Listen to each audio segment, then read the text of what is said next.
3, 2, 1. What is this? A crossover episode?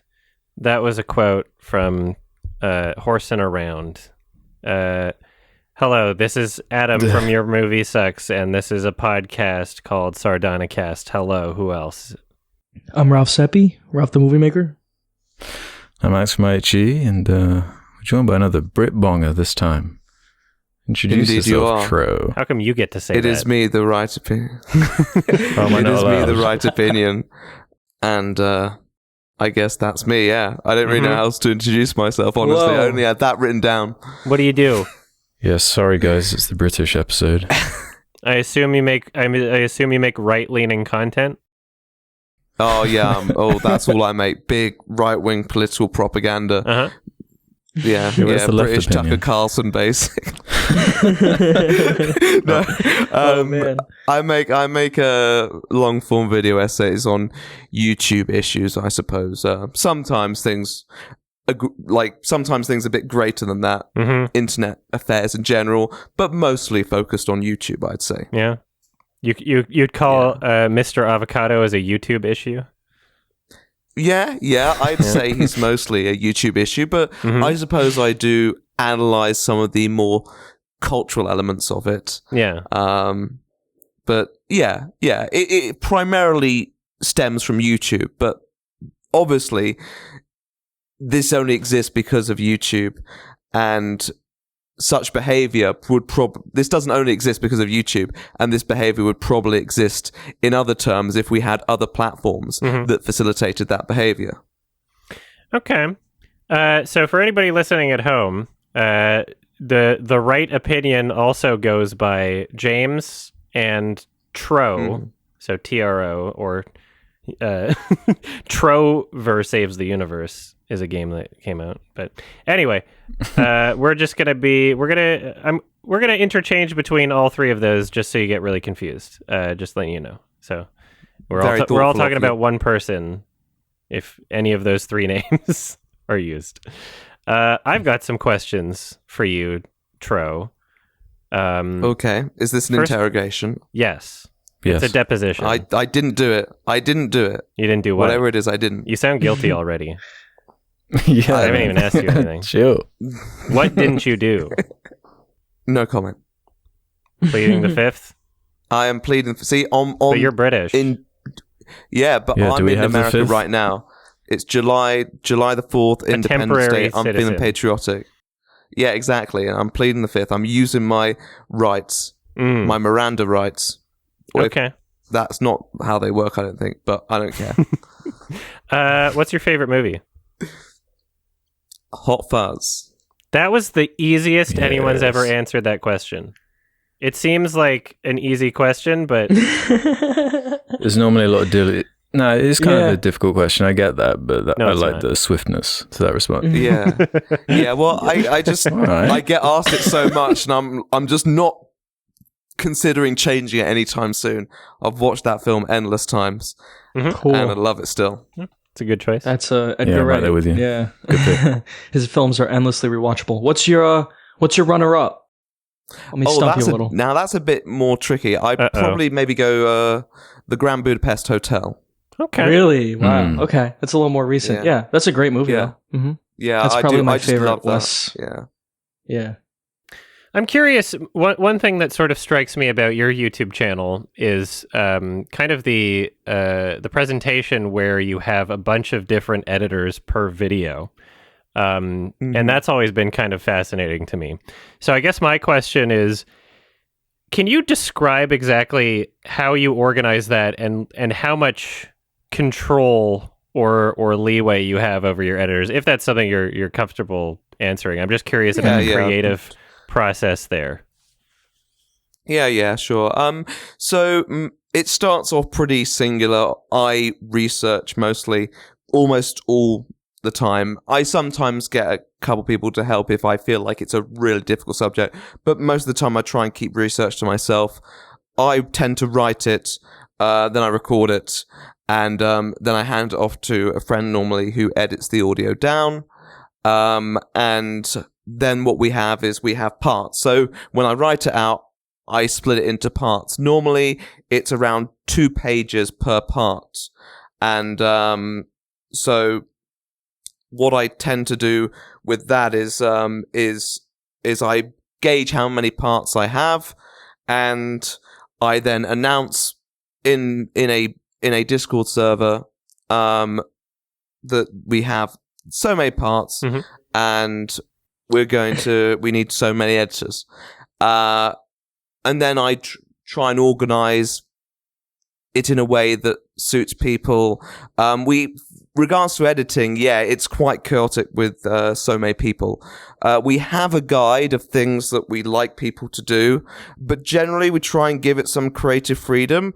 I think the charm of having different people edit it is that people get to integrate their own personal styles, and therefore I don't want to kind of take away that identity from them.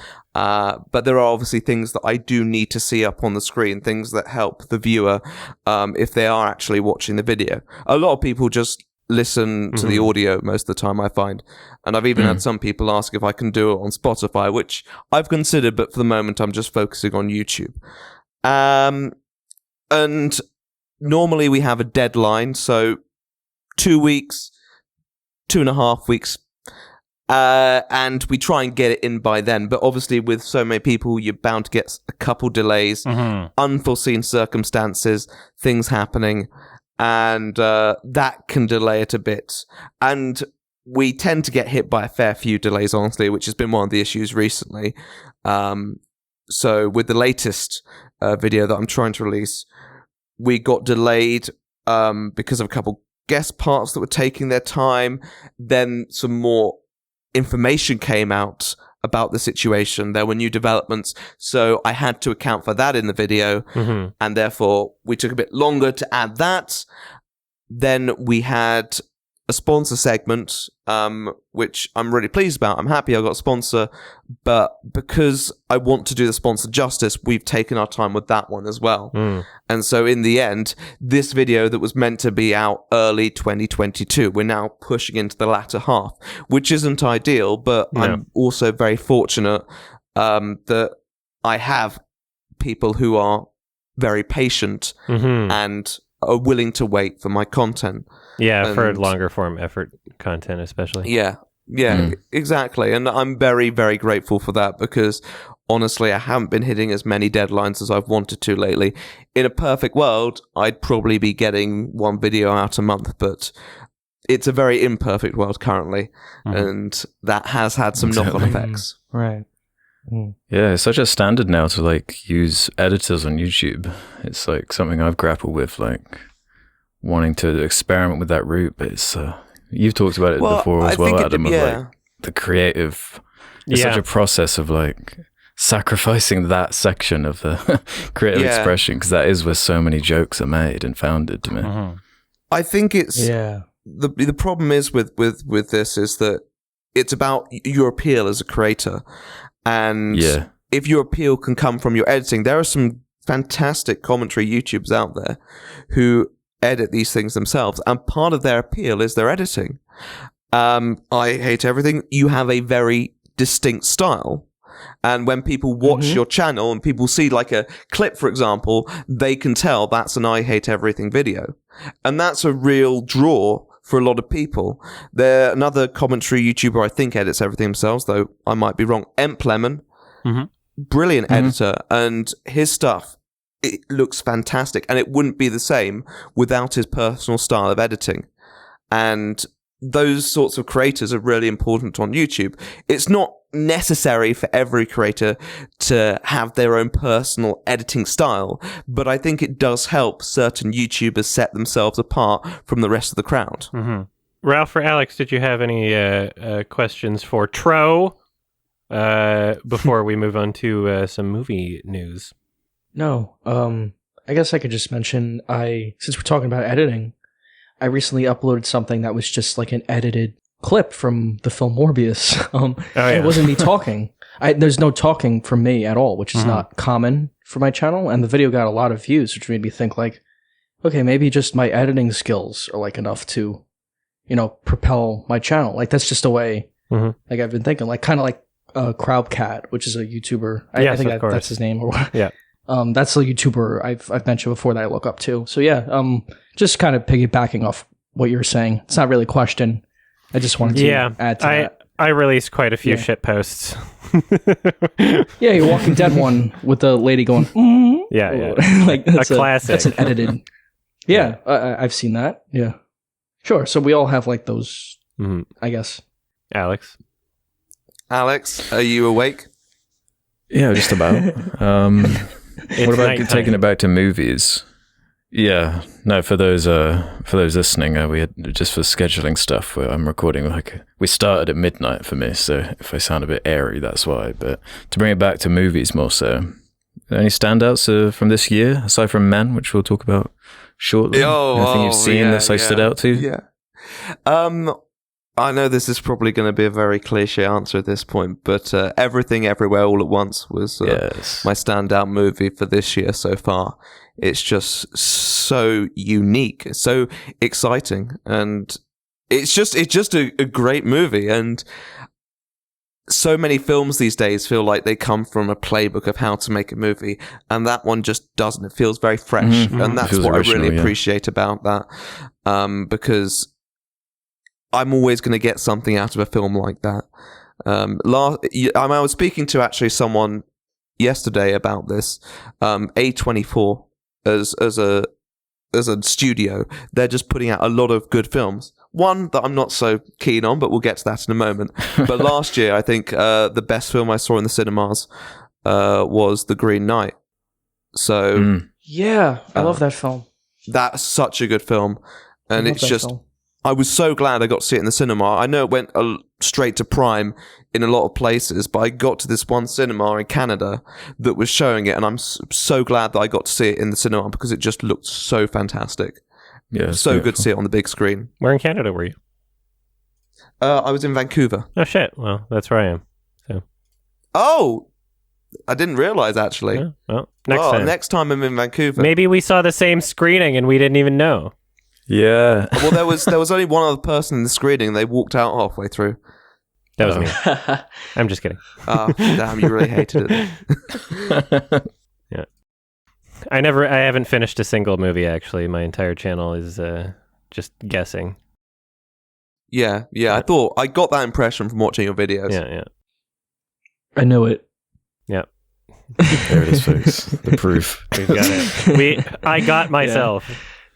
Clip that. Yeah. Oh no. So there's a movie news thing. I don't know. I've only seen this on Twitter. It's weird calling it news, but I've got a BBC News article here. Oh God! Now it's real. Yeah. Go for it. It's real. 4 hours ago, posted on BBC News. Minions. Well, it's just Minions. Cinemas ban teens in suits over hashtag What? Gentleminions trend. Yeah, they banned. I didn't know that. I heard about that part. Okay, I just thought that people were showing up ironically too. I thought it was like, oh, it was fun when we did this to Morbius. Let's do it to Minions. Like that's all. Have you not seen like multiple cinemas have been trashed? Why? Oh, what? Abused Oh, by... I didn't know that part. I just saw pictures of people in tuxedos, or sorry, not tuxedos, like dress shirts and stuff. No, there are a few like images of the aftermath. Of okay, these, you got to send me Minions this shit. All right, do you have that crowds. article? Does it show photos? I'll send you the article. I saw a tweet about them banning people, but I didn't realize that the cinemas have been trashed. Yeah, what the fuck? Mm-hmm. Okay. Yeah, this one What the fuck? obviously got under my skin right away. Like the Morbius one was like funny inherently to me, you know? It's like it's trying to capture that same lightning in a bottle. It's not the same. It's Minions, goddammit. Yeah. No one saw that movie either. People actually saw Minions. Yeah. I would okay. Yeah, but Yeah. This one's pretty explainable here. It's because as you were saying, James, about YouTube and how it facilitates and encourages like a kind of behavior. I would argue, you know, I don't own TikTok, but I would argue based on what I know about TikTok, it facilitates some pretty bad behavior. Because there's just a bunch of shit that shows up on TikTok that is not allowed on any other website, but they just allow it. Like people are constantly doxing each other on TikTok. Like I know that much. I mean, I haven't used TikTok enough, honestly. I don't have it installed at all. I don't engage in that sort of thing. I know a lot of people who do use TikTok, but for me, I think it's just too short. Like, I tend to prefer things like videos that are longer. You don't say. My attention span isn't... Yeah, my attention... yeah. My attention span isn't quite at that point yet where I can appreciate TikToks. I see some good ones on my Twitter occasionally, but that's about the thing, it. yeah. It's just everywhere. It's on Instagram. You just re-upload TikToks. That's just content now. Yeah. I wind up seeing TikToks on other websites that rehost TikTok. Like, so on Reddit, if you go on the subreddit, like, I'm a total piece of shit, there'll always be TikToks from some asshole being like, oh, it's so funny that I slapped this random person in public. Like, so yeah, that's why I'm not surprised by this turning into a, hey, let's trash theaters because it'll get TikTok views, because children, like 12-year-olds will giggle at this being like, ha ha ha, that was funny. Like, okay, yeah, like maybe you shouldn't allow that on your website. Maybe you should discourage that. An odd thing too is the Minions TikTok, the official Minions TikTok, kind of encouraged this behavior, or at least like kind of promoted the term Gentleminions. So I'm going to read from the official Minions TikTok. They said, it's just free Godspeed, you Gentleminions. Yeah, it's like marketing, but like they kind of coined the term. If they didn't coin the term, at least they kind of popularized it with maybe a certain audience at least. Maybe not created it, but definitely popularized it. I mean, I think it's obviously important to take into account that a large majority of people, gentlemanning up, are probably being respectful to the cinema. It's just, unfortunately, when you have such a large movement, you're always going to get some people who act out in the name of some greater trend, probably for attention. And I think the thing is that this probably started with noble intent as a funny joke where you turn up in suits and watch something that's clearly not necessarily designed for the dignified crowd, and then it's kind of spiraled a little with how popular it's become. Yeah. I didn't know people were trashing the theater. Meme marketing, man. If you have any images of that, send it to me. Yeah. I'm curious about that. That's where they banned like doing that, showing up in suits. I guess I understand, but that's very interesting. Yeah. Very interesting. I've never seen something like that since Morbius. But no one saw Morbius. And no one trashed the theater for Morbius. No, because no one saw it. Yeah, because no one went to see it. Because no one was there in the theater. I'm just reading the article, and I think also it's kind of like people think that this sort of trend is kind of ruining the experience for like younger audiences, which is who the film is aimed at. And I suppose that's a valid concern as well, because what they're saying is they've had to, give out a load of refunds to parents probably. Yeah, who are a bunch of preteens are being like rowdy or whatever. Yeah, they're probably annoyed that they're losing money over this, even though it's a trend that's bringing people to the cinema. It's also clearly driving some people away. Yeah. That's a good way of seeing it. Yeah. Are we the boomers now? Oh yeah, possibly. Because these are all like these are like kids who like grew up with the original Despicable Me's, right? So now they're like they're a bit older. It's a part of the hashtag is like, oh, the 5-year wait is finally over. So like if you were like a 10-year-old, now you're like 15, you can get your posh suit out and go see Minions. Ironically, yeah. The boys have become men. Yeah. I don't know. I don't like it. You know what?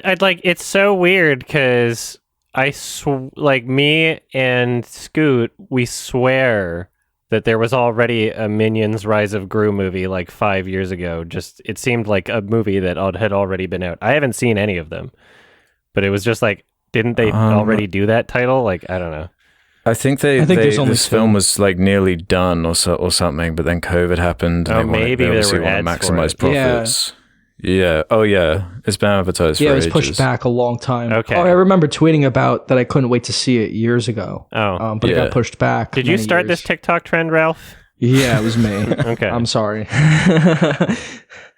It'd be fun to address in a video, maybe. You're going to need to issue an apology on TikTok. Yeah. I'm so sorry, TikTok. Yeah. Sorry, TikTok. Viewers of TikTok. But people just be praising mediocre Illumination movies just non-stop. Just because, like, every positive I've seen for this new one is like, mate, it's better than the other Minions movie. Oh, Jesus wow, Christ. crazy. Yeah, the bar could not be lower. Yeah, well, on Letterboxd, it has like thousands of 5-star reviews, way more so than like anything else. You see it like on the ratings, and I just kept thinking, bots? Letterboxd is where the Zoomers hang out. Or maybe little kids rating it 5 stars, but yeah. Also bots? Yeah, maybe a little. Maybe both. Maybe. You never know. Maybe, but I mean, it would be a bold thing to do. I mean, I can know why people would use bots to inflate a lot of things, but letterbox ratings, I don't know about that one. Why not? Maybe we're still a bit too them. niche. People use it. The ratings on it is a websites marketing influence strategy. Yeah. More and more people every day check out the ratings on websites before seeing the film. That's true. People look at the Rotten Tomatoes, you know. If I was a marketer, I'd probably focus on like Rotten Tomatoes or IMDb before I focus on Letterboxd. Yeah, That's well, true, but, if more young this is people a use big Letterboxd studio. and this is a young people movie. Yeah, that's say true. that's I mean, this is a probably- big studio. You kind of like they have a lot of money, like a lot of resources, you know. So I don't put anything kind of past them.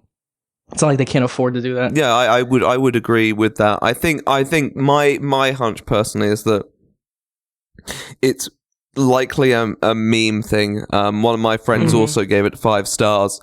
Sure. And said, masterpiece, can't even describe this cinema. Gripping storyline with amazing characters such as Kevin. I have never seen character development executed so perfectly. Gru was a complex, well-flourished, perfectly crafted character too.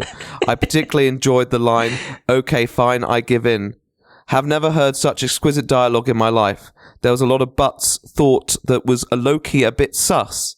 But don't let that put you off. 100 out of 10. This deserves an Oscar for its fantastic line deliveries and outstanding storyline. Please watch this, I am begging you.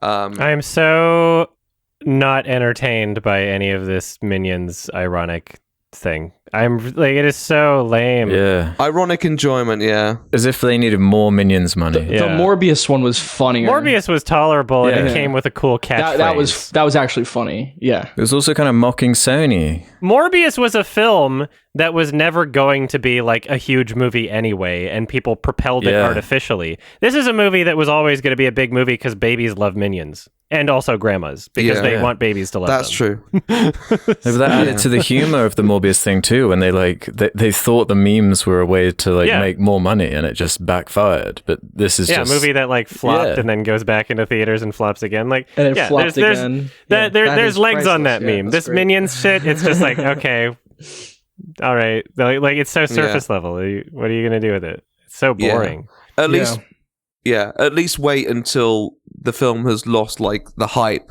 and then make a meme out of it, like people did with Morbius. Like, you don't want to add more hype to an already massive franchise. I don't know, that's probably going to get 5 more films out of this. Yeah.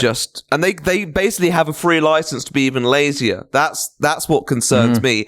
They're going to focus so much on marketing and memes now from here on out, and less on the actual quality of the film, and that's what always concerns me. No, because people have accepted the mediocrity. They're fine with it. They're fine with it being nothing. I hate that reactionary stuff. Like, it's like how I hate like the Rise of Skywalker, how it was like reactionary to Twitter and like Reddit complaints of like The Last Jedi. That's funny. It's like that to me. It's just like, let's look at the internet and see what they think. Like, I hate that. It's just like, write a good film or something. Like, write good jokes. How hard is it to make a Minions movie? True. I mean, come on. The response to this movie felt like a bit more appropriate on something like the Emoji Movie, because that's something that as soon as that was even announced, it was like, oh, come on, really? It was like representative of like an obnoxious new trend of like trying to capitalize on internet trends in your films. And like, what do you do? Like, what is the concept for that movie? Like, why did Sony greenlight this? Jump in the shark. Whereas like, this is just a sequel to an overwhelmingly successful franchise that's found everywhere. And let's be honest, half of the kids doing this ironically are probably enjoying the movie anyway. Like, it's not really ironic for half of them. No. Come on. Yeah. People fucking love Mini. Why do you think it's made so much money already? Like, people love this shit. True. Yeah, that's probably accurate. Yeah, it's for kids. Yeah, it's harmless fun.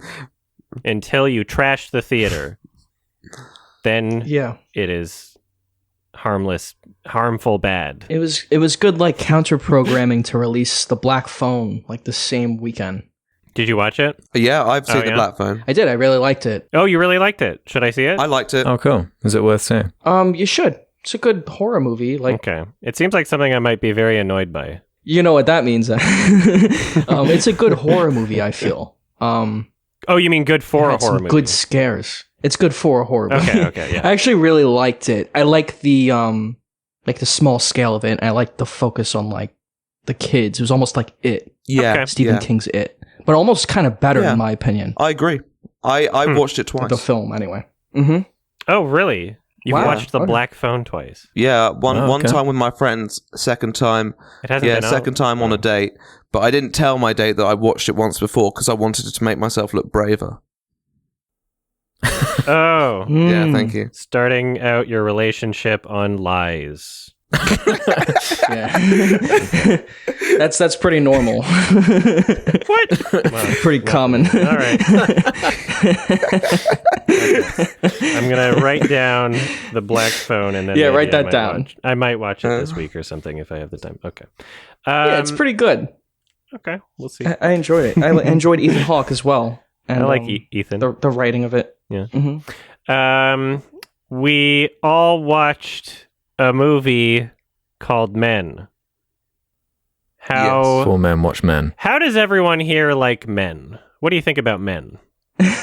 That's like the joke of like this movie. Like whatever you say, did you like Men or I like Men? Do you like Men? That's Ralph? like it's so many times. Yeah, exactly. Men. It's like I liked Men. How much do you like Men? I like the movie Men. It's the movie Men by Alex Garland. Yeah, it is funny. Okay. I like the movie Men. Is this with a capital M? Yeah. I don't know. Well, with a small M, generally, yes, I quite like Men. Mm-hmm. With a capital M, I don't like Men very much. Shit! Pew, pew, pew, pew. What'd you think? I already discussed this with Alex, so but yeah, no, I really Alex, I saw your rating. Yeah, I really Letterboxd, didn't like it. He saw my rating on Letterboxd. This will be a fun conversation, though. But yeah, I mean, I don't really know exactly where to start. I still haven't completely collected my thoughts on it. I just really didn't like the movie. I just came away with very little from it, and even understanding other people who did like its perspective, I still really just took very little from it. And I really didn't like. I think the storyline I was probably the bit that I hated the most. Stylistically, I think it's well made, and I think people who kind of enjoy that sort of stuff are gonna get something from it. For me, I was like the first half an hour, I was like, yeah, I enjoyed the style here, and then my brain kind of starts going, okay, what more is there? What more is there? And for me, that's where it kind of ended, and I just didn't get anything more from it personally. Okay. Though I do understand that some people did. Spoiler discussion, by the way. We can spoil it. I just want to ask you, I'm not trying to attack you or anything. Are you a fan of Alex Garland at all? Because I am. I really enjoy his films, and that's probably why I like this. Yeah. I want to watch Annihilation. I've watched Ex Machina, and I liked that one as well. Mm-hmm. And I've still yet to watch Devs, which I've heard good things about too. So I'm not a fan of Alex Garland, but I watched obviously Ex Machina and I like that, and I want to watch the other two as well. I really like the look of Annihilation. That looks like the sort of thing that is right on my street. Yeah, I'm shocked people like his movies, honestly. I have heard that there's a lot of people that liked Alex Garland's previous two films but didn't like this one as much. There's a lot of people I've heard that are calling this like his worst film. I personally connected with this one more than his other two, which I know is like a hot take, but yeah. Well, there's a few elements I like in it too, like that I think you'd like, Adam, like Jessica Buckley's, is that her name? Her performance. Oh, Jessie Buckley? Yeah. Jessie Buckley. Not Jessica. Yeah. Jessie Buckley. I thought she was really great in it. Oh, she's awesome. And, yeah, I really yeah, everyone's great. And she's in I'm thinking of Ending Things as well. Yes.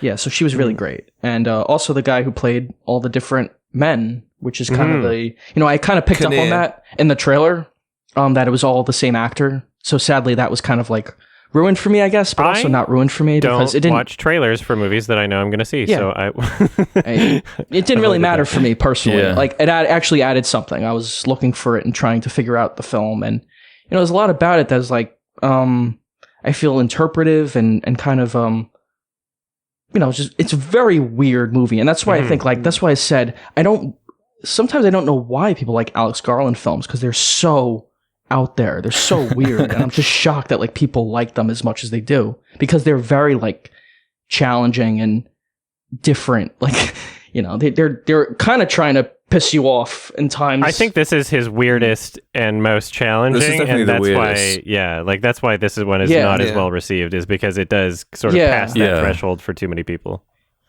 Like, the end of Annihilation does get weird. It kind of reminds me of Mother, or I want to draw comparisons to that film, because that's that same kind of reaction where people didn't really like it at first.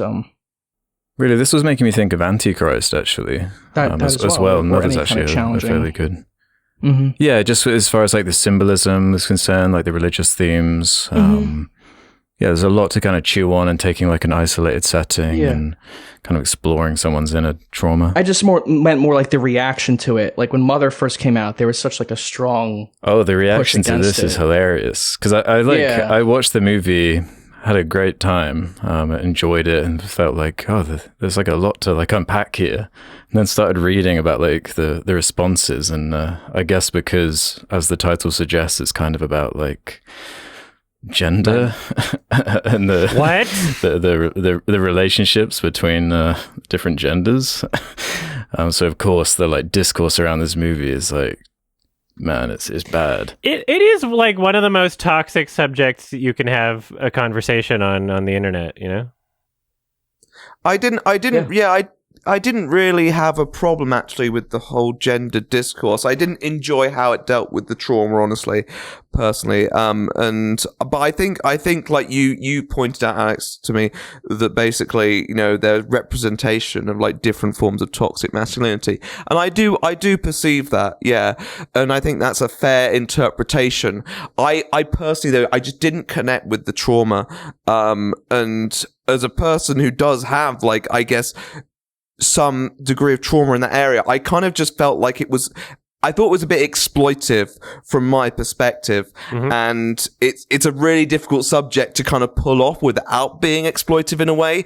But at the same time, I think that's one thing that made me very uncomfortable watching the film. Like, there were just certain things that were so bizarre that was trying to be rooted back to the trauma. And I was just like, I don't really think this is like a good way to handle a subject. You think the absurdism didn't work for you? Yeah, exactly. And maybe it's because like the whole face is on the same. Okay. Exactly. It's maybe because it's like a bit too, like, there are parts of it that are very real to me, and then it just swings in with the absurdism, and that didn't blend in my mind properly. Yeah, I have the opposite opinion. Is like I just I feel like if it took a more straightforward approach, then I would have probably considered it to be like lame and exploitative. And, like when you're tackling a serious subject matter like this, I feel like if it played it straight, like there's so much more opportunity for it to be just like kind of cheesy and dumb. When it comes to like Alex Garland's filmography, there are some criticisms that I have with his previous two films that I don't really have in this film, and that's because it takes a more absurdist approach. It's because of its absurdism that you're clearly not supposed to be taking the entire thing super seriously, super straightforward. So it has a lot more leeway, in my perspective, as to what it can do and what it can get away with. I'm a really big fan of kind of non-literal, intentionally absurdist films.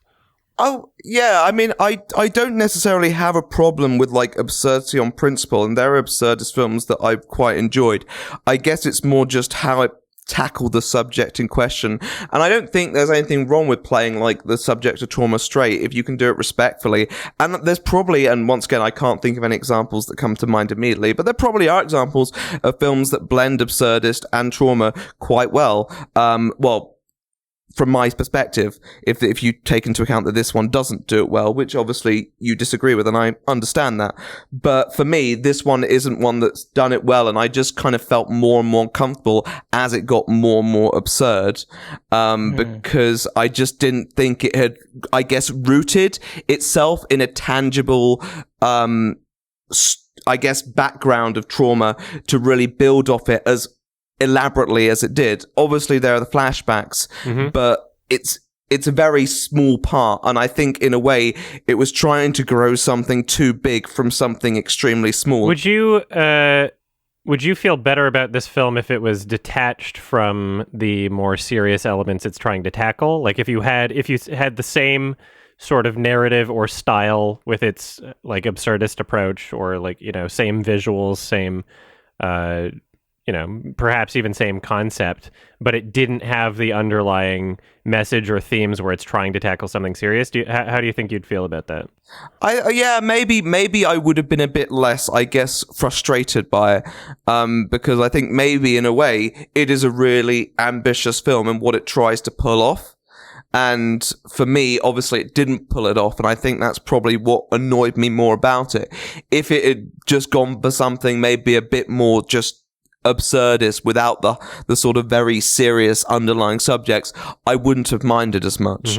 I can't really say, honestly. It's hard to visualize it in your head, and I still kind of have trouble like completely grasping my feelings about it. All I know really is that I didn't like it, and I know that there are some good arguments for why people have liked it, but I'm just not completely connecting with them. Sure. Yeah, when you say it makes you uncomfortable, what do you mean by that? Because it made me uncomfortable too, but I kind of, me too. That's what I'm kind of looking for from a film like this.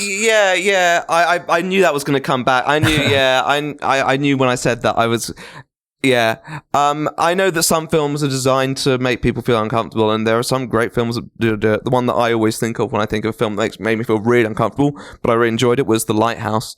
And so I know there is like an element of discomfort that can also feel good, but by the end of this one, I think maybe frustration was more what I was feeling. I was just like, why? Okay, I get that. The fuck? And I was just annoyed and frustrated is probably better. I guess uncomfortable. I mean, I was uncomfortable, but there's like, I guess there's different like aspects of discomfort, and this one wasn't like sort of a sort of tension. It didn't have any tension to me. By the end, my mind was just like, you know, I was clocking out because I just couldn't deal with it in the way that it clearly wanted me to.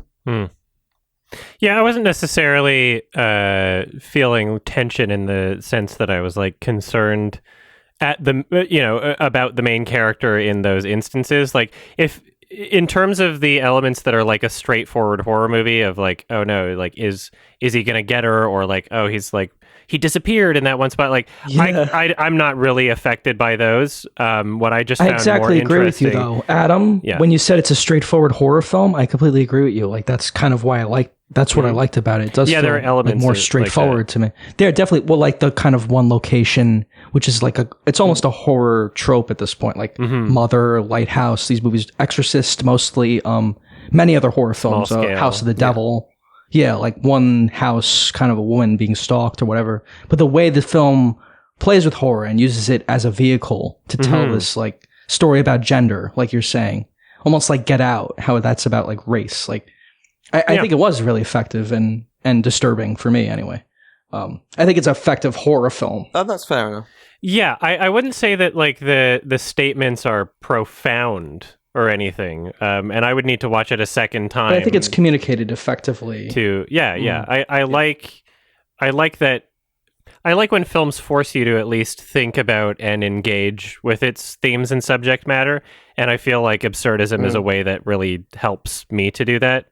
Yeah, no, I'm with you. No, I think what you said about the themes though, it has obvious themes, but it's the subtext I find to be more complex, like as you were alluding to, Tro, with just the whole decision to have all the men have the same face, and kind of how that abstracts and how they're able to explore kind of broader ideas with that idea, be it the bishop, be it the policeman, and then all the other ideas that come through, where like the other women she interacts with in the film, that they're allowed their own identity, and all the like religious symbolism, the fertility god side of it, and the green man, and the like apple falling far from the tree stuff, and the Adam and Eve comparisons. The Adam and Eve imagery. There's just a lot to chew on. I understand that. I guess for me, it's just like I just didn't find the statements of the film, and you obviously just mentioned it now, Adam. But I just personally didn't find the statements of the film compelling enough to engage with, and I think that's probably what I was more interested in. If you're looking away from that and you're not necessarily as concerned about that, then probably, you're probably going to get a bit more out of this film.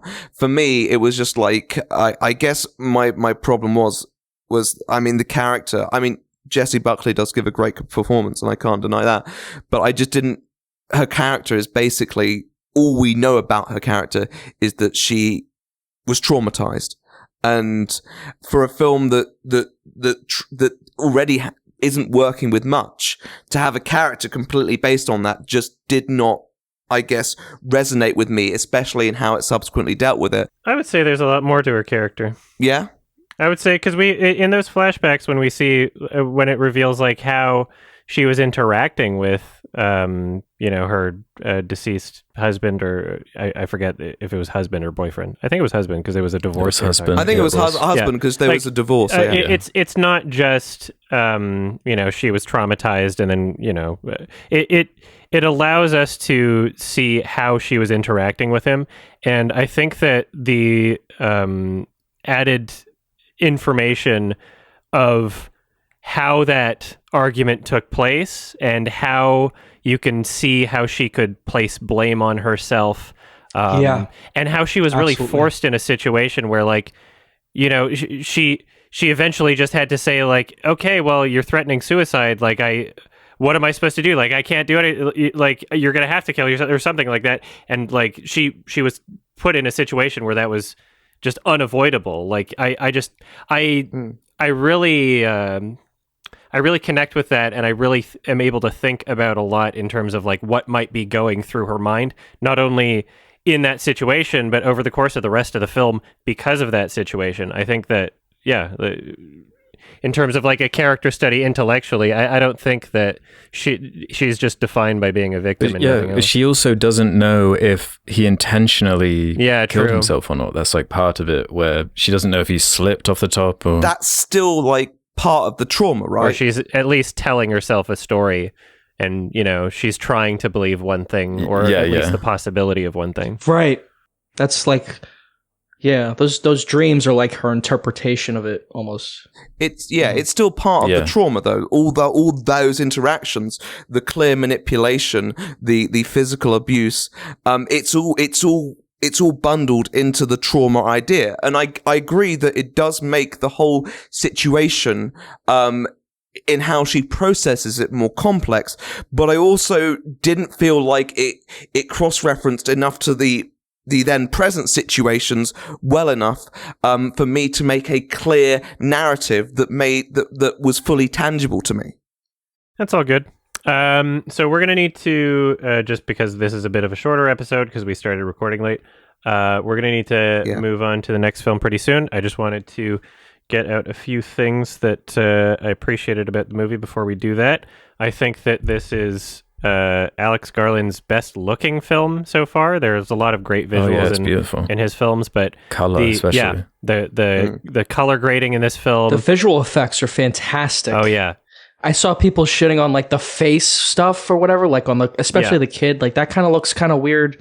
But like the end of this film, the last 10 minutes, that's absolutely incredible visual effects work. The thing is with that kid looking weird, that the fact that this is like an intentionally absurdist film where you're not supposed to take everything literally, I just was like, okay, yeah, like it doesn't... Sure. I didn't consider that to be like a mistake on the part of the film. I'd consider that to be like, oh, that's a weird visual. The uncanny valley sort of, it adds to the film in that sense, because this is almost helps heightened non-reality, so that's how I viewed it. I've only seen the film once. I took it as a straightforward horror film. Mm-hmm. And so I totally understand what you're saying. The fact that it was just like dreamlike. I love the visuals of the ending. Yeah. Because they're so well done. Yeah. The lighting and it's just so well done, the ending of this film. And it is really disturbing and original. There's a lot of computer generated imagery in this film that I can tell by looking at it that it is computer generated imagery. And at the same time, it doesn't take me out of the realism of the film. It's like a really great combined CG and practical effects. A lot of the gore is like really well done. Yeah, that transformation, weird body horror thing is just fucking awesome. Yeah. I loved that. Yeah, that was really great. Yeah. And even during that scene, like I wasn't in a position where I was like, oh wow, I'm like super scared, and I wasn't like, oh wow, I'm taking this straightforward and seriously. I was just kind of like, this is awesome. Like, you never see shit like this. You're showing me something unique. I was like, of course this is gonna disturb. Like, I already knew that this was kind of like mixed reviews before going into it, but I was like, hell yeah, of course people are gonna get upset by this. Like, I was just like, I think I might have started clapping. I don't know. I felt like it for sure. Really? And it keeps going. It goes on for so long. Oh, it's yeah. like minutes. Oh, I love it. It's so over the top. The character gets bored of it. She just goes and sits down after like the third or fourth birth. It's awesome. Yeah, I love how gratuitous and over the top it is for a movie that feels so reserved for much of it too. It's a great payoff. Yeah. Like how Suspiria pays off, like with the really bloody like finale or whatever. Like that's a great way to end a horror movie. I love the performances. Every single performance is fantastic. We already talked about that. Rory Kinnear, fantastic job playing many different characters, huge range. Yeah. Awesome. And then the music is super dope as well. I can remember both licensed and the music in the film. I can remember those tracks right now after only having seen it once. I remember exactly how they are. It's memorable. Yeah, after that tunnel scene. It's effective in not only on its own, but how it's used in the film, how it's incorporated in the film. Really connected with it. Anything else anyone wants to add? I know I just kind of like machine gunned out a bunch of points just for time. No, it's all good. I agree with a lot of what you're saying. I mean, I think production wise, it's well made, and although I personally didn't enjoy the ending, I wasn't quite as enthusiastic as yourself. I can appreciate, that there are a lot of nice elements, like visually, that have gone into the film, and I can appreciate that at its least. And halfway through the film, my friend who was watching it with a large group of people, he turned to me and goes, "They're all the same person." And so I don't think he watched the trailer either, fortunately for him. Mm-hmm. Yeah, I kind of had a similar like when I saw my friend. I didn't know until after the movie. I knew because I wasn't as familiar with the actor, and I knew like obviously like the kid was like a CG face thing, and I was like, oh, weird, interesting. I just didn't know it was all literally the same person. But that's really well done. Then, if you didn't even notice it, that's really well done. I'm just so glad they didn't feel the need to like try and explain it, give it some like lore reasoning, like delve into that kind of horror movie where it's like just had a lot of range as an actor. Yeah, just over explaining everything. It trusts its audience to interpret, Yeah. I really enjoyed it. And seeing so many people boil it down to just like men bad just doesn't seem fair to me. I don't think that. Well, it depends on what you want out of the movie. That's a part of the movie, and if that's the part that matters and the other parts don't matter, then I could see that being superseding your perspective. But every part considered for me, I loved it. I connected with it, and I'm sad that this will probably not get a 4K Blu-ray release. It didn't seem like too successful. I don't know. So I hope it does. I think it will. I hope it does. It has a cult following. It's on like digital right now. I don't even know if it's getting a physical release. I'm glad you guys liked it because it's such a weird movie. I don't know. I didn't know if you guys would like it or not, or if you'd like react to it, or like in the same way I did. But I clearly liked it, and I think it's like a really good horror film just on its own. I feel like there is an audience that would kind of like this. Although, there's definitely people who won't. I don't want to condescend. Like I completely understand. Yeah, you don't get like traditional plot payoffs or anything. Yeah. Like The Black Phone, that's a great horror movie too. This is just something like it almost uses horror, like I said, as a vehicle to like explore these other things. And I could understand why someone wouldn't like this, but this is really something kind of more up my alley. And Like a director, I really like Alex Garland at this point. Anything he makes, I would watch at this point. Like I would like anything. Don't he watch makes, the trailer next regardless. time, then. I won't. But yeah, this is really he's basically like at this point. I'm like, yeah, I'll watch anything he makes. He's like one of those directors for me. He just makes great stuff. Yeah, I find all his projects interesting. Mm-hmm. And I'm giving this one probably an 8 out of 10. I said maybe 7 or 8 in my video, but like I I think about it fondly. It's still memorable to me. It hasn't aged in my brain. I'd like to see it again, so probably an 8. Yeah, I'll update my IMDb. Cool. What would you give it, Alex? Yeah, I actually watched it again today to refresh my memory, and yeah, I think it's an 8 out of 10 for me, a 4-star. Yeah. Oh wow, it's an 8 out of 10 for me as well. It's a 3 out of 10 for me. Good for you, man. Stand your ground. Right. I've been there. Good for you. Sounds like you have the wrong opinion. No, I can't. Yeah, this is not a movie up everyone's alley. It has a weird birth scene. No, like it's not. Yeah, more than one birth. Yeah, I liked it. Oh yeah, I love challenging films, and this is the most challenging one that Alex Garland has made. I love bloody films and disturbing films, and this is like, and challenging films too. But it's just everything and science fiction. Mm-hmm. Yeah, there's some good stuff. All right, so there was a film recommendation from Tro. Yes. Would you like to introduce the film? This is a spoiler discussion. Tell us what it is, maybe what it's about, and why you recommended it, and what you think about it, and we'll all share what we think. Yeah, it's a film from released, I think, in December 1994. Kind of a bit of a Christmassy film, but not really mentioned too much in the film itself. It's called Nobody's Fool. It's a late period Paul Newman film, and it's basically about a small town guy trying to get his life together. Well, at the start, he's not really trying, to be honest, but gradually he reconnects with people in his life, and you see the character growth, and things start to turn around for him. And it's hard to really say too much else. Obviously, it is a spoiler discussion, but there's no big spoiler really in the film.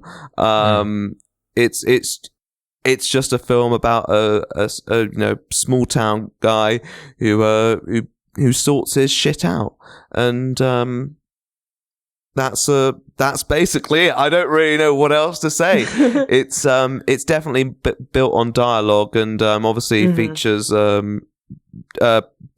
Bruce Willis as well, Jessica Tandy, Philip Seymour Hoffman, and they all kind of play very distinct characters and kind of play off themselves throughout the movie. And I guess what I personally really enjoy about the film is that it really knows what it's doing, and it does it very well, in my opinion. I love the interactions, the dialogue. There are some really good one-liners from it, and I just really enjoy the interactions and the sort of feeling, I guess hard to think of the word exactly, but the atmosphere of the film, you don't really see it in many films. It's a very small town, but it's not just a small town. There's no big like adversaries. You know, one moment this guy, our lead Paul Newman, is suing Bruce Willis. Obviously, that would be really cool if that happened, but obviously it's in the film and they're characters. And the next moment, he's going to take a job for him, and he's calling him an asshole and all that, and being pissed off, but he still goes and does it, and they're at a poker table the same evening playing cards. And it's just a film that does those interactions so effortlessly and captures something so unique in a way. And it's not like a lot of films that I've seen where there has to be that sort of hostility. Even when there is like conflict, it's not played with necessarily hostility. It's played off very cleverly, and in a very unique way. Like underplayed, yeah. Because it's like a small town. Like, they all kind of know each other, and that's kind of the impression I got. Yeah, you're right about like just the writing. Like what you said about the writing is absolutely right. Like it strikes me as a very well written film. That the screenplay is the best thing about it. Like the dialogue is very strong. It is funny, like you said, and I just feel Bruce Willis in this film. You know, I made a video on him like a few years ago, and it got very popular. Like I didn't want it to be popular or whatever, but like I shit on him because of his more recent films, and like I just wanted to say like I deeply respect him as an actor. I love him in so many films, and this is a film that went under my radar, and I'm glad I saw it because he's great in this film. Yeah, he is. Yeah. He took a pay cut apparently to show up in it. Yeah, because he loves like doing films like this. Like he does Wes Anderson movies too. Like he is an actor who respects like indie film, and there's just so many good like dialogue delivery in this movie. Like there's a scene where he's like looking at the snowblower and he says like, "I had one just like that. Identical." like it's like I love that. Perfect. Like because it's actually his, right? Like it's so good. Yeah, and he's great in the film. Yeah, you're totally right. And it's a very funny movie. It came out the same year as Pulp Fiction. Mm-hmm. Yeah. Another indie classic. Yeah. Bruce, apparently Bruce Willis actually like took a pay cut to appear in the film, and I think that I mean I know it's rather trivial knowledge, but I thought that's just a really cool thing to throw out there. That although he did, he's done a lot of shit in his time. Generally a real like appreciator of indie movies and will do what he can. That wasn't common at the time. No, not at all. That wasn't very common. No, not at all. Especially for an actor of his caliber, he's an A-lister. Like he's in Die Hard, and he respects those kinds of movies because he knows.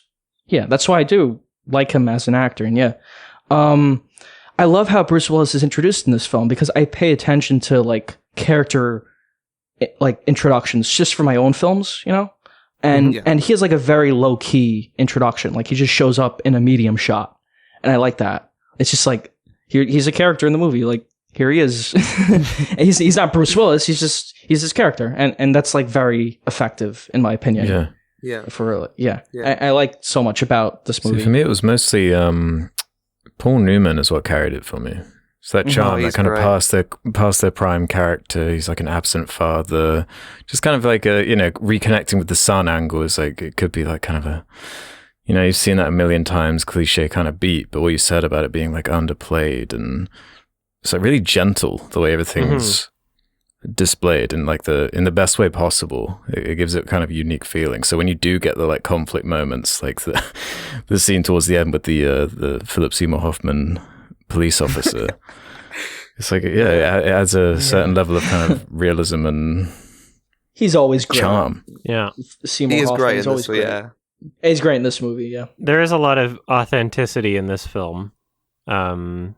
Whether it comes to, as you mentioned, like the performances, Paul Newman, like there's like moments like when he's like taking a sip out of his coffee cup and he just kind of like gives a glance with his eyes, and it's like such an intentional thing to include in the film and to cut to, but it's so subtle of a performance, but it feels so real at the same time.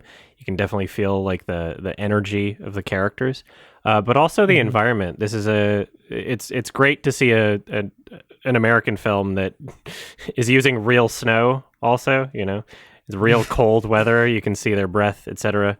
Like it you can feel the atmosphere of the town, and there's something about it that just felt very nostalgic for me, despite never having seen it, because I moved from a city where there was lots of snow.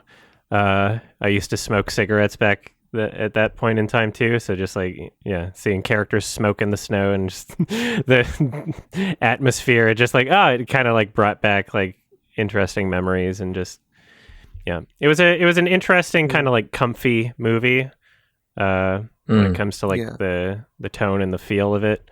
Such a sleepy town. Yeah and I think one of They're like as you say, mostly a pretty easy film.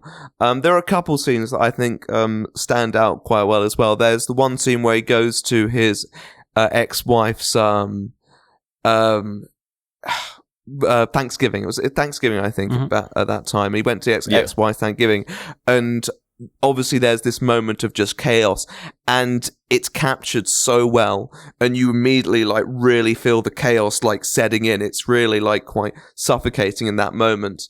And I think in a way, you know, when it does need to kind of step up and do things a bit more bold, I think it does do it as well. It's just not too common in the film. Most of the time, it's to going from one. Well, like his speech in the car about 50 minutes in, about his abusive father. That like really ramped up a little bit for me in terms of that kind of stuff, because it is kind of it's sleepy, kind of slow. It's kind of plodding along, but it kind of reveals that it does have like a backbone of like there's some serious drama going on here, and it's like it deals with it really in a satisfying way that it doesn't kind of ruin what it's been building up to that point. It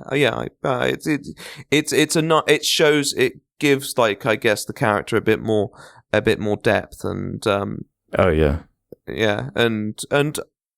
I think it's well represented. I think they capture that sort. I mean, Paul Newman, as you say, brilliant performance, captures that sort of conflict well, that internal conflict that he's still like dealing with that stuff, but he wants to kind of be there. And actually, the reason I chose this film was because I assume you guys have watched a lot of films in your time, and I was like, I don't want to go for something obvious. And so I went through the Oscars lists, and I was going through the Oscars lists, and I got to like Best Actor, and I was looking at the nominations, and Paul Newman was Oscar nominated for this film, and I'm like, I've never heard this film before, and so I was like, let's put that on, and I watched it and I enjoyed it. I thought, well, this could be something we talk about.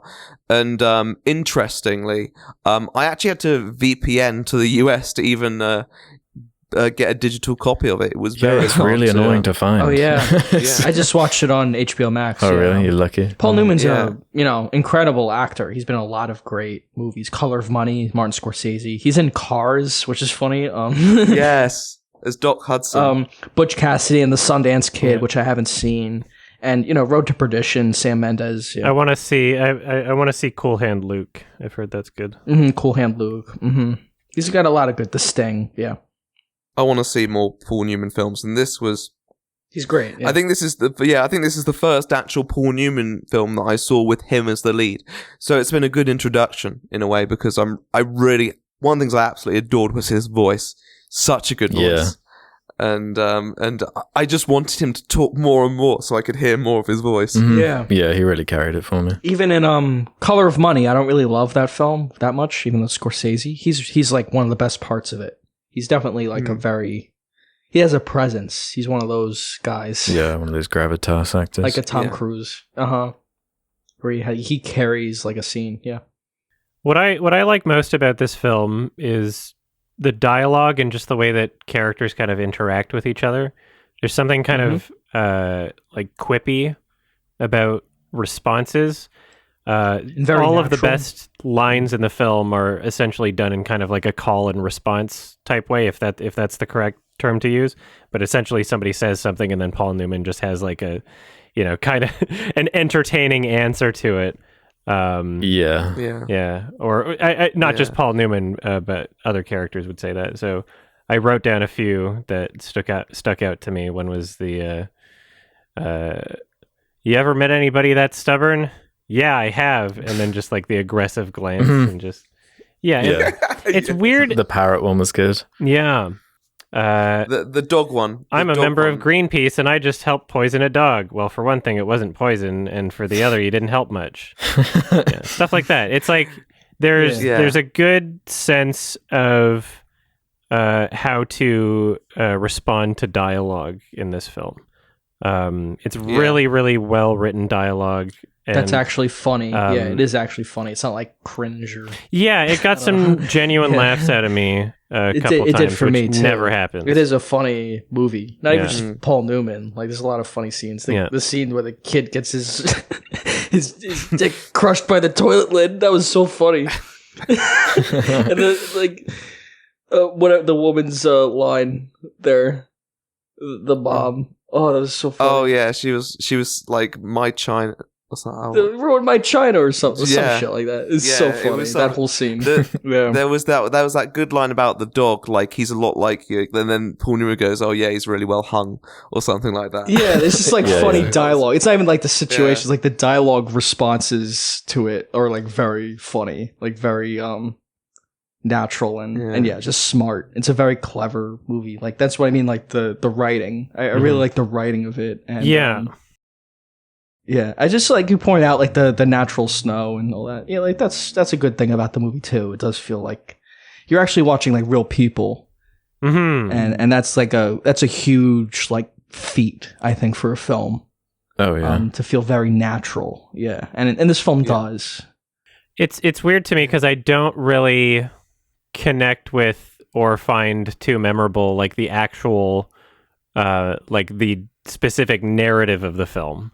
Like, it could be replaced with something else. It's more like scenes and dialogue. Yeah, it's not even that important. But yeah, like the atmosphere or the character of the town, even. You know, it's like it's an interesting character movie, and something that a lot of all of the best movies, in my opinion, do is they create memorable and unique characters, and that's something that this film does. Every time someone's on screen, it's like, oh, I'm kind of interested in watching this person. Exactly.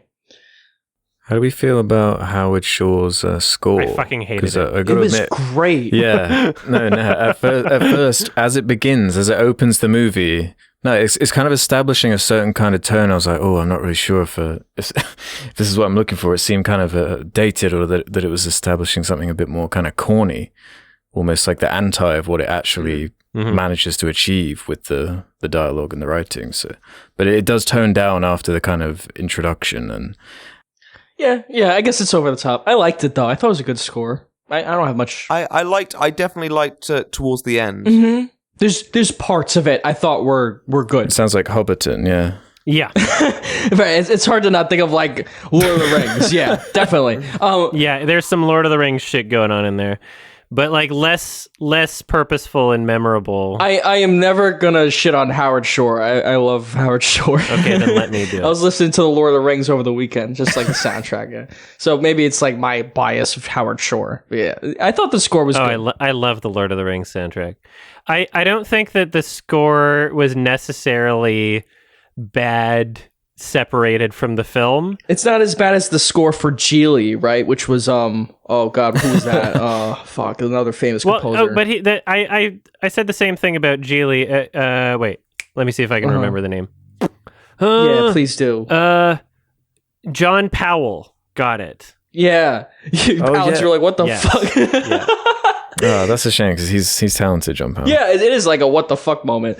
I did not have a what the fuck moment with this movie. It was a good score. I have kind of the same, like they're very different scores.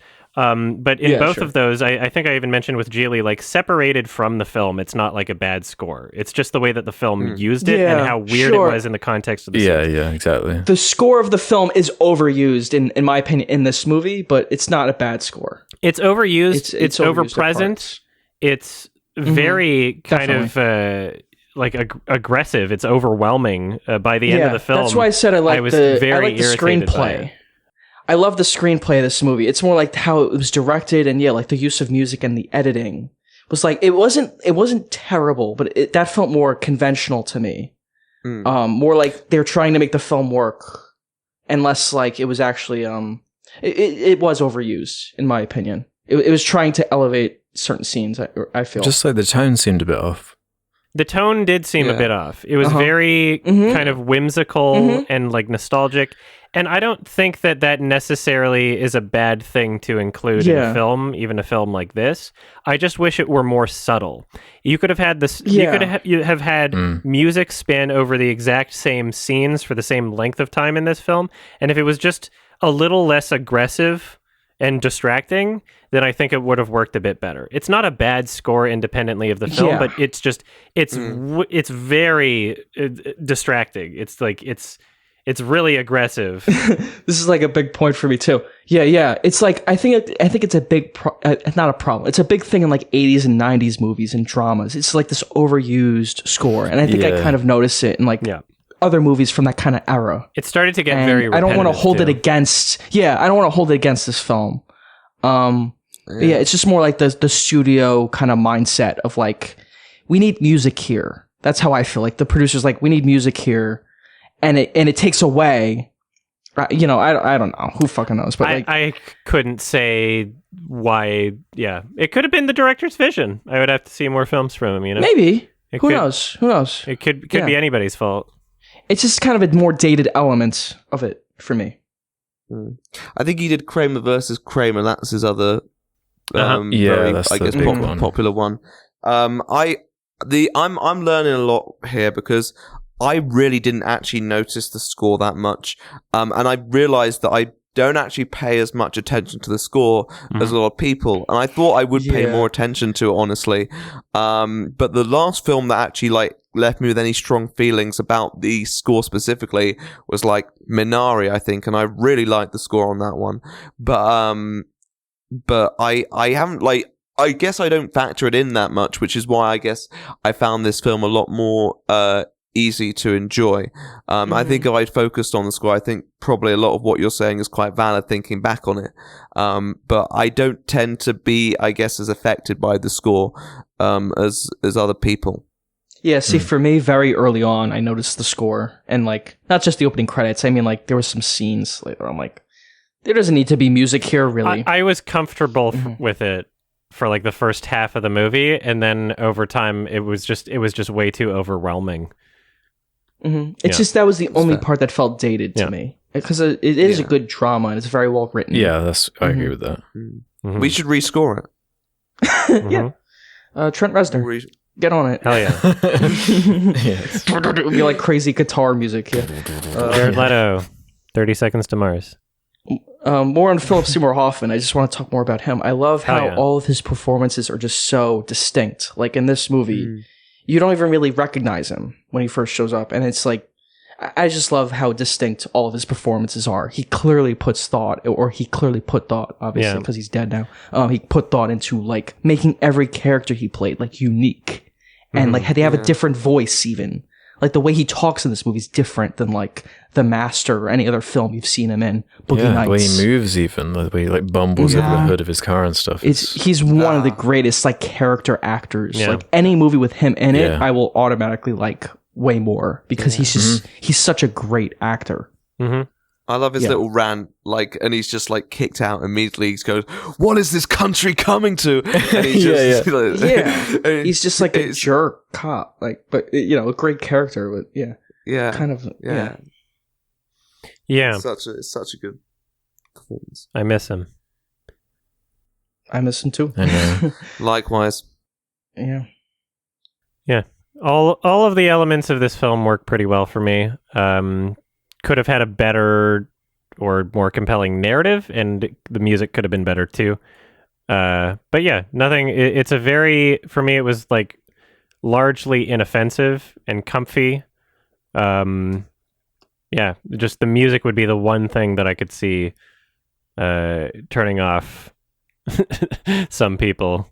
I'm not turned off of the movie. I was able to get through it for sure. I like the score, but it is overused. Definitely, I would agree with that. Do you want to get into ratings? Let's do it. I don't want to rush so long. I would give it an 8. I really liked the film. I thought it was good. I'll probably watch it again. I like a good drama, a character drama like this with like really good performances. Bruce Willis, like I said, Bruce Willis and Paul Newman were enough, and then obviously you have with Philip Seymour Hoffman, and it's everybody was great on screen. I like this movie. They were fun to watch. It's definitely a good film. Thank you for recommending it because it went under my radar, and I'm glad I saw it. Yeah. It was a lot of my friends have this on my watch list, and now I could be like, "Fuck you! I saw it and you didn't." Loser. Loser. Uninstall. Right. So thanks. Yeah, it was good. 8 out of 10. I liked it. Thank you. Yeah, I'm slightly under. I'd give it about a 7, 3.5 stars, 7 out of 10. All the same things. I was carried along by that lead performance. I liked the subtle like character work and drama there. scared of like the music at the beginning, setting the tone a bit strange for me. But I'm glad for me it kind of cooled off after a while once it revealed like what it was actually doing and what it was good at. Just a unique, sleepy little film. Mm-hmm. I give this a 7 out of 10. Might be higher if the music wasn't so overwhelming, and just if you tweaked a couple little things about it, because there's a bunch of elements I really love. There's elements in this film that are as great as a lot of great movies that I give higher ratings than that. There's just a couple things that I would have liked to have adjust. I could watch it again in the future. We'll see. I'm not going to watch it again right away. Just 7 out of 10 for me. Yeah. I'd probably give it a 9 or an 8. I'm a bit undecided. First time I watched it, I gave it a 9, but I watched it second time. I'm not quite so sure. But I still really, really like the film. I just have a very soft spot for these sorts of dramas and the sort of small town vibe they have. It does make you feel very nostalgic, even if you've never been in that like position before. And I definitely got that. And I was just thinking to myself, I could live there. I quite like that sort of place. Everyone kind of knows each other, and it's just really pleasing to watch. And I think that the narrative, I think it could be stronger, hypothetically speaking, but also you don't want to make it too strong, because I think also you don't want it to overshadow some of the, the smaller elements that actually happen in the scenes. So I think it's an important balance, and I really didn't mind the fact that they didn't lean too much into the narrative, but I still got like the message and the character growth out of it. That connected with me. Awesome. Hell yeah. Excellent. Good pick. Thank you. Thank you for the recommendation. You're welcome. I'm glad you guys enjoyed. Papa bless. Yes. I don't know why I said whatever. Questions? All right, it's time for questions. Okay, let's do some questions from the Sardonicast community. If you want to leave your own questions, head over to the subreddit where there's a suggestion thread where you can ask us whatever you feel like, just like Butter467 did. Question for the right opinion, but of course that other Sards can answer as well. Are there any YouTubers or people online you want to make a video on but just haven't found a way to do it properly? That is a really interesting question, and I don't want to spill too many secrets. I don't know. I think the one what that about I one get like you abandoned or something? Derek Savage. Yeah, I mean, the one Derek Savage. I have considered that whole situation because I do find it fascinating. But the one that I get a lot of requests for that I'm like, I don't know even how to begin looking at that one is Trisha Paytas. They are just posting like content. Like they'll post every minute. It seems overwhelming, and it's so hard to collate everything. I've done videos where they've involved themselves, and I just get lost. And I'm doing a video where they are actually involved, and it's Trisha Paytas' presence has jacked up the runtime massively, and I just. It's an interesting subject, like the life of Trisha Paytas, but I just don't even know where to start with them. There's such a just mass of content there. Oh my god, I can't even imagine sifting through it. It was really, really tiring for the last one. I'll tell you that. Yeah, I don't really have an answer. Oh, okay. Well, not really a YouTuber. I just feel I have to make a video on Demo Reel at some point, which is like the Channel Awesome. Like, I made this video on Channel Awesome years ago, and like the most watched part, the most watched part is the end of the video with the Supervillain Shuffle, right, and the focus on Demo Reel, which the only reason I haven't covered it is because honestly, I'm being really serious. Like the demo reel, it's so hard to sit through. It's like absolutely excruciating and like humiliating. You watched To Boldly Flee. Yeah, you made it through To Boldly Flee, man. It's worse than that. It's like it's even more humiliating than like I can't stand like the absolute like even on Pop Quiz Hot Shot. Like I love Shuffle. Scorch. Like I love like a live talk show, but seeing someone like try to write like a narrative and it's just like that. It's just like so humiliating to like for me to even watch it. I just feel like, but maybe I'll get to it eventually. That's just how I feel. It's just so it's very difficult, yeah, to watch demo reel. And that's kind of what kept me off of it at this point. It's just hard to sit through. All right. Yeah. I guess that's it. I guess that's my answer. Yeah, I feel like there's more to mine from these like Shane Dawson quote unquote documentaries. But again, it involves having to actually like watch them. You know, I've never seen those. Yeah, maybe I should. Yeah, definitely worth checking out. I used to watch him when I was like a kid. Shane Dawson, yeah, like really young. I was like probably a kid.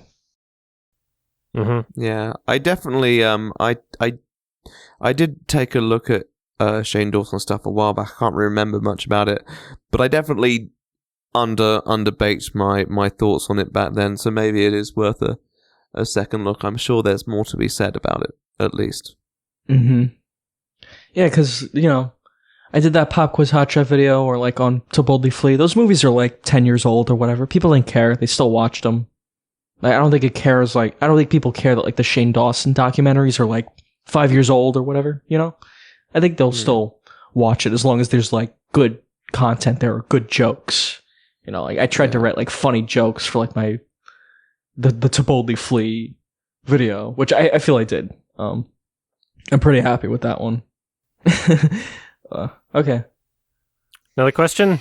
All right. Yeah, let's do On it. kind of similar lines, I guess. GGG375 asks this. What is everyone's thoughts on the right-wing YouTubers and their obsessions with movies being woke? The entire internet was aflame over Lightyear, kind of like what we talked about last episode, and the so-called woke kiss. But I watched the clip and the kiss lasted for maybe half a second. Do you think people who complain about wokeness are all clowns, or is there any validity in that line of thinking? Wokeness isn't inherently bad, but it can be annoying, and I especially feel it can be annoying in movies that are not really selling themselves as that. Okay. Or I don't know. Like a woke movie for me is like Everything Everywhere All at Once. Yeah, it's kind of woke. But I like that about that film. I'm kind of confused. Woke means anything that conservatives disagree with. But the issue, whenever woke is like, I don't know. I don't know how to describe woke. Let me hear how you describe it. Whenever wokeness is an issue in a movie, it's not because of wokeness. It's because they're trying to inject things into the movie that take away from the experience of the narrative and the characters, right? So regardless of which way a writer is leaning, it can be annoying when their political beliefs are injected into a film in a way that takes away from the film. If it's something like a black person being in a movie, I don't think that really takes away from a film. If it's something like a trans character existing in a movie, I don't think that takes away from a film. So yeah, there are arguments you can make where it's like, oh yeah, the woke elements of a film took away from it because it took away from the actual narrative. But I think that what a lot of very hysterical people on Twitter complain about doesn't necessarily fit that mold, especially as we've seen with the Buzz Lightyear kiss, and now apparently just a trans character existing in a new Disney show is, something to flip out over. So yeah, it's kind of weird. I thought. Yeah. I think the thing is, I think sometimes, I guess my only problem with it in this sense is that sometimes it feels quite performative, and sometimes I feel they inject these things as like a side thing, as like, yes, hey, look, we love gay people, but then what they'll do is they'll they'll make it so fleeting, so because they're afraid to actually put like a character in that position in a more prominent role. So sometimes it more feels like a bit of an annoying wink, rather than natural acknowledgement that this is people existing. And I think one of the concerns in the past, and probably has happened, is that basically they put these people in these scenes for such a short amount of time so they don't piss governments in conservative countries off. And, that's annoying. And I talk about it when it happens. Yeah. That's a valid thing to criticize Disney over, and it's a valid thing to criticize the Russian and Chinese governments over. But it's a lot of the arguments now at this point, it seems to have evolved into just being upset that a black or trans person is in the movie. Like, that's unfortunately what it has devolved into.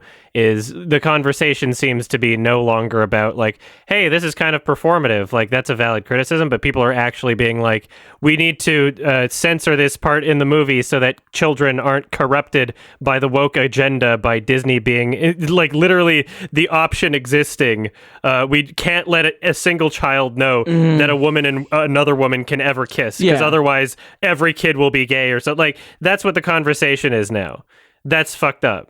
That was not woke. I'm sorry. That was like really, that was so minor, in my opinion. It's like not even worth mentioning. It's sad that people even talked about it. It has gone so much further than the conversation was like a few years ago. And it is, and that annoys me as well, because it's like, these are real experiences that will happen in our lives, and why is it not fair to represent those on the screen? Exactly. You will see people in gay relationships. Let's stop the performative shit. Stop including Christian characters in your movies. I don't want to see your shit. You're trying to indoctrinate the kids into thinking that they can be Christians. Like, come on, it's the same argument. Stop being such a snowflake. Stop being so sensitive over people. It's fucking art. Or like you said, when there's a straight relationship in a movie, or a straight sex scene in a movie, it's like, oh, what are you, grooming kids to be gay? It's like, obviously not. It's just a sex scene or a straight scene. It's just expressive of straight people, just like how gay people can express themselves. For a character to exist in a film that is an identity, and their identity is shown in the film, and that's all there is to it, whether it be black, trans, gay, whatever, it's the same. It's literally as political as if someone just had a Christian character in their film. It's as political as that, but these people don't complain about that shit. As political as a straight person in the film, like, fuck off. Yeah, so cherry-picked. It's so cherry-picked. So annoying. People feel threatened, too, that their lives are going to be affected by, like... Yeah, they're going to be affected by, like, a trans person or gay person making a film. But, like, really, I'm sorry. It's not that common. Like the Wachowskis, like, a trans sister... Or they used to be brothers and they became sisters, like, directing a film. That is not common. This is not a common thing. And people feel threatened by it. But it isn't. They shouldn't be threatened by it, because it's not a common thing. They're maybe their kid will be trans or gay, but maybe not. Like, they shouldn't be threatened by that. It's just people who are different from you expressing themselves and getting a spotlight. I don't know why they're so scared of it. Yeah, like a small portion of a fraction of a moment in a film. Which is the film itself is a fraction of the overall filmography that exists on the planet. Right, just like a billionth of a percentage, of something like that existing is enough to flip out over, apparently. So, like, Jesus Christ, grow the fuck up, stop being a baby, and just be comfortable, or learn to be comfortable that other people exist in the world. You don't have to like them, you don't have to agree with them, you don't have to be trans just because you saw a trans character in a movie. You don't have to. You don't have to get the surgery. Don't worry, it's not going to be mandated.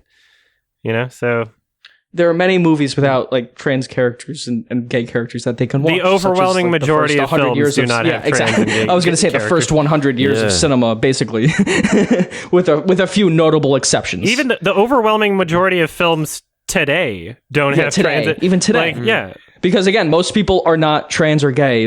Or like a lot of them, at least in my culture, it's not it's not common. I don't know. Yeah, it's a very silly thing to be scared of. But yeah, it just kind of goes back to, like, It's what we were saying earlier with like when we're talking about men. Like there's just certain topics, man. Like the wokeness one, gender stuff.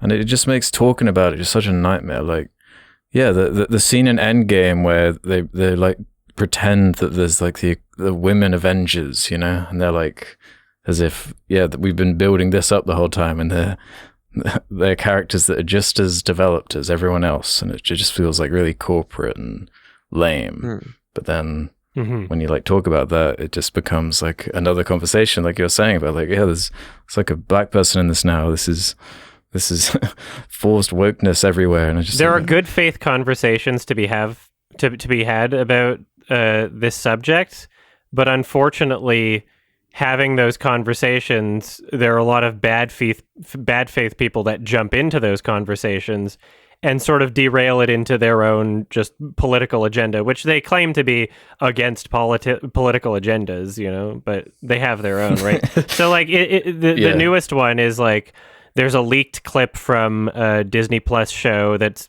a new Big Hero 6, basically. And there's a very, like, the clip is like 17 seconds long or something. Big Hero 6 is in a store. They're supposed to grab like tampons for another character or something, and they're in the aisle. And then a bunch of women essentially come up and help the character, like, oh, here's the brand I like. Here's the brand I like. One of those characters is a trans male. So female to male trans character. You can tell that because their shirt has the trans flag on it. And they just say, I like the ones with wings. And the tweet that everyone's sharing says, Disney is trying to indoctrinate the children, but you know what? I'm going to get the actual... I wonder if I can search for it. It's but anyway, the same the thing, yeah. The crazy thing about it, is they say Disney is trying to teach children that men can have periods. But what doesn't make sense to me, and people are retweeting this unironically and joining in on this NPC bandwagon of like, oh, I'm outraged at this right now.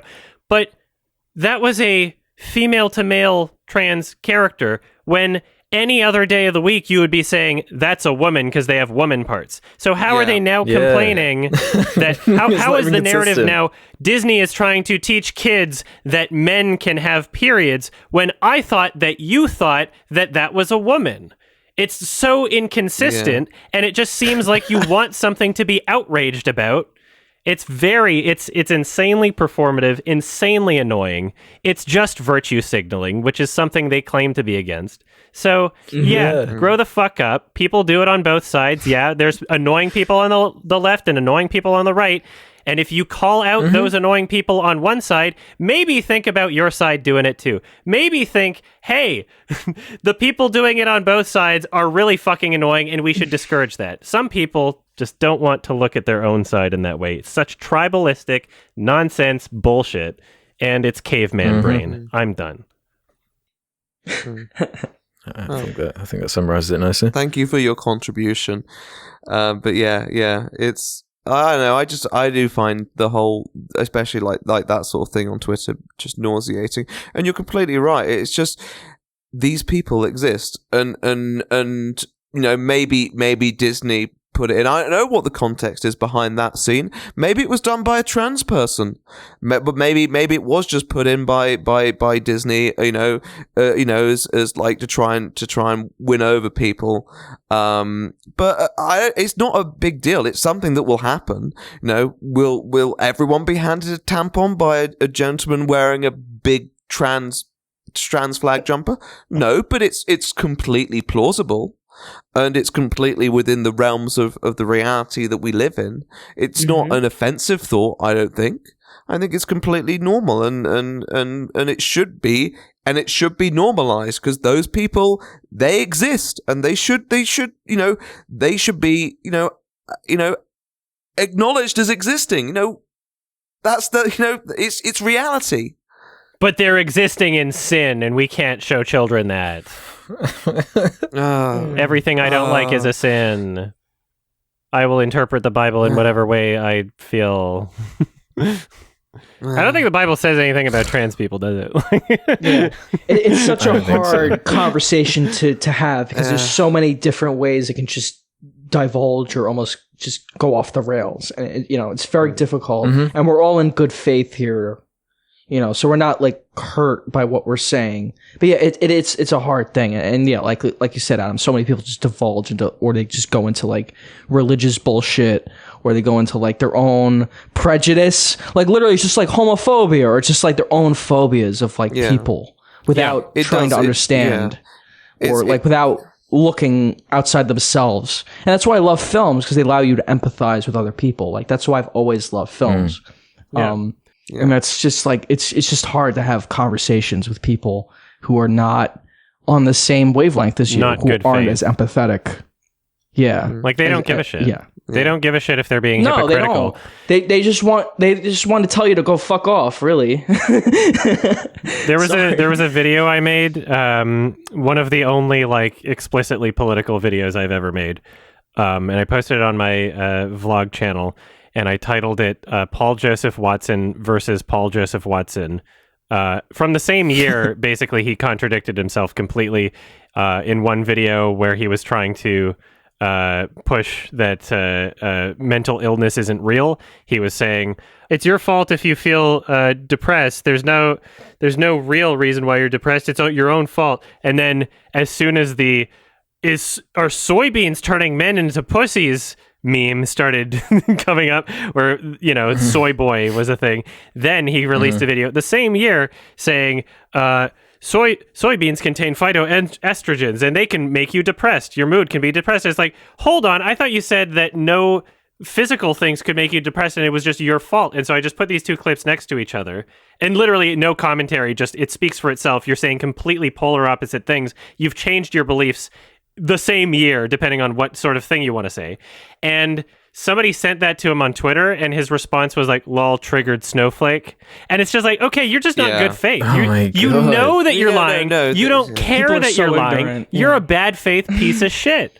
Right? And so, unfortunately, there's a lot of people like that, both on the left and on the right and anywhere in between. There's a lot of people that exist like that. But it sucks, because I want to have real conversations with people where the person I'm talking to cares about what reality is and cares about understanding the other person's perspective and cares about having a conversation where you can learn something. And then these other assholes show up into the conversation, and Twitter encourages these assholes to show up, and it completely incentivizes them in terms of how things get shared and rage clicks and all that bullshit. And that becomes the prevailing dominant conversation. And then it makes everybody look like shit who is even having the conversation in the first place, when it comes from like an innocent place where it's just like, oh, we were just talking about this thing. Oh, fuck. Suddenly every extremist is here saying a bunch of nonsense because they don't give a shit about people and they just want to push their bullshit. Yeah.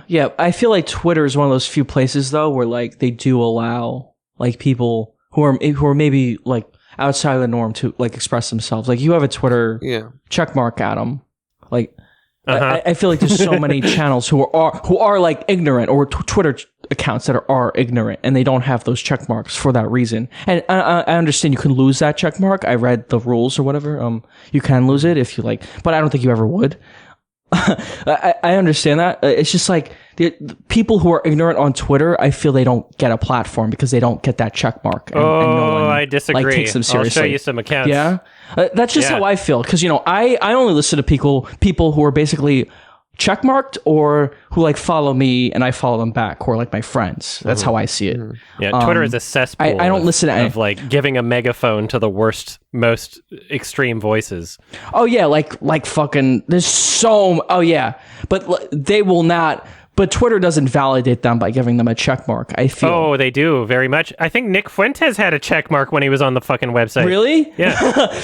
Then I just haven't seen this shit. But I've seen plenty, but they're like, yeah, maybe there's not. Tons. Yeah, I have my own feed that I view, so I don't know what you view. Yeah. I mean, they used to. I see my own feed. That's like my people.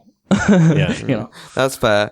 I mean, to be fair, like sometimes like I check Twitter and stuff is like you don't necessarily just see your people occasionally, especially if maybe there's things and settings you can change, but you get likes, replies, and so on. Trending tweets now. You see, you see people. It's still things they like or reply to. Yeah. So, but you see people who maybe you don't want to see. And I think the thing is that about Twitter is that it's just the problem of people trying to say things with so few words, in a way, trying to make a strong statement. Well, they've increased the character limit, but it didn't help. No, really, I didn't know that. Well, they did like a year ago or something. Wow, they didn't even announce that. I have a Twitter. They didn't share that with me. Like, I had no fucking idea. Like, when YouTube does something I know, they email me. Twitter is a website where people with the most reasonable opinions don't speak out, because everybody with extremist positions on either side of an issue is essentially in this hysterical contest to dunk on and what's the word? To signal boost people that they either agree with or disagree with on, in the most extreme ways. And so bubbles of in-groups, fine. Everybody's acting like an asshole to each other. And so all the reasonable people who are like, okay, well, I don't really like drama that much, they don't speak up. And so then all you have are voices of assholes. Then all you have in a conversation on serious topics that people are having on Twitter is just a bunch of assholes, because that's all who's speaking, because every reasonable person is like, maybe I don't want to fucking... Complete racist, homophobic assholes. Especially because there can be huge ramifications for like tweets now. Yeah. People bully the shit out of each other on that website. They're people bullies. Are such pieces of shit on that website. Complete bullies. Holy fuck. Mm-hmm. If you have an opinion that's just like a little bit different, you apply like a bit of nuance to anything, even if you have like the most milquetoast opinion in the world, there'll be someone who's like, wow, get a load of this guy. Check this out. They're an abuser or something now. Like, fuck off. Holy shit. It's built for it. Ratios and quote tweeting, as you're saying. It's actually designed for it. Yeah. It's literally just the way the website works. It's incentivizing. Yeah. It's a cancerous, awful website. And Jordan Peterson's better without it now. Get the fuck off there. I feel like you're speaking from deeply rooted personal experiences, Adam. I get passionate about these types of things.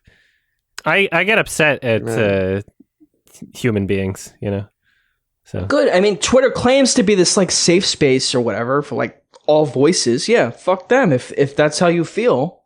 If you want to go off, King. I'm just kind of at the point in my life where I'm like, well, people, to be fair, this has existed for a long time. It's just Twitter has, I guess, shown it in a more obvious light. Definitely, yeah. But I mean, you even like politics, like go back over the decades, and it's all this very like, I guess, emotionally based arguments and so on. It's much more divided at this point. Yeah. These people have always existed. It's just Twitter seems to illuminate them more. Now they have the biggest megaphones. Yeah. Yeah. Twitter's the platform for it, for whatever reason. Yeah. What was once considered like fringe extremism is now like main political discourse. I went to the fucking United States and just turned on the television. Like, yeah, I'm not going to get into this because this is like another long conversation. We got to wrap this up. But just like the shit I see that's considered like news. Or just like this is like actual political discourse. Like this fucking 5 years ago that was considered like fringe conspiracy theory nonsense. You guys can't figure out who won your fucking election? Holy shit. Oh my god. Jesus Christ. We know what our election. I mean, it's the other guy who's fucking shit up. Like too much. Too high of a percentage of the population. Problem, It was once considered like fringe conspiracy shit. In many other Western countries it is still. But it's somehow broke into the mainstream. That's fucked up. The internet's broken a bunch of people's brains, especially boomers. Holy shit. I agree with you, Adam. Incredibly dated rules, laws, and ideology. Yes, completely dated. I would agree. Yeah, we weren't ready for this power, It is concerning, it is concerning, in a way, how I guess this is kind of reflected back onto the real world politics and the sort of direction it feels like we're heading in right now. It is hard to kind of remain like optimistic. It's hard to avoid politics, is how I feel, because I always try to avoid it, and I feel like it's just impossible now because there are these people who are just so ignorant out there. And it's like, everything's hyper politicized. What are you fucking thinking? Like, are you out of your fucking minds? Like some of these people, like, really? Politics has always been everywhere. Like, everything is inherently political, but the divisiveness is hyper politicized now. Yeah. Movies, like, people who say movies aren't movies are inherently political. Most movies are very political. Most good movies, anyway. Most movies that I like. Being apolitical it's hard to avoid, political. even if it's extremely subtle. Like, it's just hard. Like, even Source Code is like political. Like, I just watched it. It's like a dumb science fiction movie, but it's about like the military industrial complex and how the United States military overreacts to certain things and creates certain laws or whatever. It's dumb. Yeah, it's that's just every piece of entertainment. Like, you can't help but see the world around you, right?